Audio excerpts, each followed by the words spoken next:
নিজের কাজে মন না দিয়ে করছো কেন ছোটাছুটি?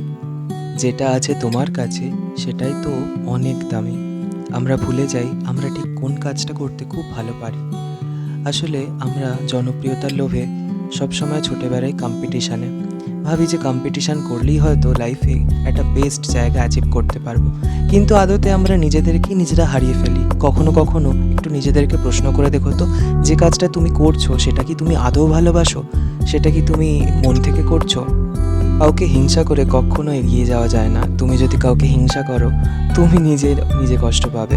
সে কিন্তু তার নিজের জায়গায় ঠিক আছে, সে কিন্তু অনেক এগিয়ে যাবে। তাই অন্যকে হিংসা করে কী লাভ? নিজের স্কিলটাকে ডেভেলপ করো। যদি তুমি কন্টেন্ট ক্রিয়েশন করতেই চাও তাহলে সেটা নিঃস্বার্থভাবে নিজের ভালো লাগা থেকে করো।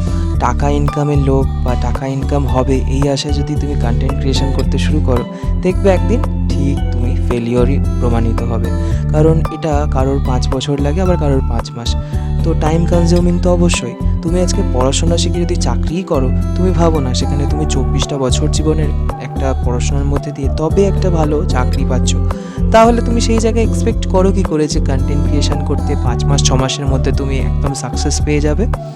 যাক, অনেক বেশি জ্ঞান দিয়ে দিলাম।